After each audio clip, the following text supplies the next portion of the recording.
Sanibona Wayne zawethu, ake nginimelele phinde futhi namukele ku-channel ehamba phambili eRadio Inkezi. Lami igama ngifeza Mdudu Ngakhumalo bathi ila sibona amakomedi cishe bokuthi mhlawumbe usemusha kuleli khasi ngizophinde ngicela ezisho ukuthi uyasubscribe, ungakhohlwa ukukhomenta nokulike kanjalo futhi-ke nokushare okukhona okukhulu kunakho konke. Wengane zawethu basale badidekile bafisa ukwazi isizathu sokushiya komculi owesifazane indoni emculweni kaMaskandi. Kuza ngemuva kwepost ekade ifakile ekhasini ku-Facebook indoni Maphimbonke, indonakazi ekade ebhala umbhalo uthi-ke ngicabanga nokuthi-ke bekuyi-album yami yokugcina le nisho uma nifuna ukwazi isizathu, echaza kabanzi ukuthi-ke bekuyi-album yokugcina le kade eqeda ukuyidedela. Ngempela umculo uyawushiya-ke laphana-ke. Ingane zakwethu-ke basala impela bezibuza ukuthi kungani uDoni laphana thatha isinqumo esifana nalesi. Iqhudo la koGasambane kuma-comment section lithe hawu libabaza nje ukuthi-ke kungani iBoss Ntambo uthe uyaphaphalaza Mkhaya.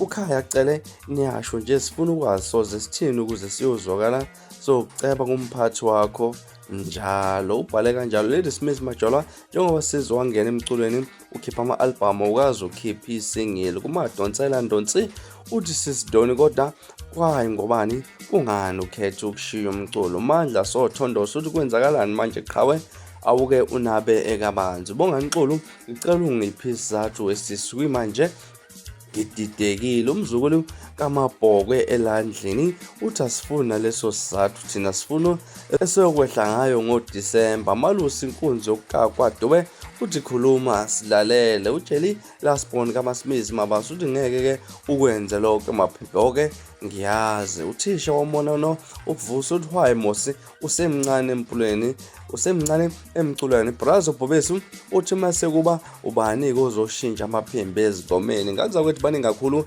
ababhale laphana kwiposti esithema ngabe sifunda amakhomenti bekade 506 yena sakhula laphana kwiposti ekade ifaka izolo-ke laphana. Ngaza kwethu mhlawumbe ngakuthini okwakho ukucabanga uma ucabange udaba lokushiya okanye lokuthi uNdoni i-album ekade ikhiphine yokugcina okungenzeka mhlawumbe ukucindezelwa kwabaculi besifazane endimeni Maskandi noma mhlawumbe ezinye zezizathu eziseceleni. Ake ngizwe lwakho uvo ngalolu daba. Mina ngilasibona ingane ukuthi sengiphuma njena kwa-Oriented bese uyabuya funa ezinye izindaba ezilandelayo kwivideo elandelayo. Kwakho ukusubscribe niziphatha kahle nibe nosuku lobunandi.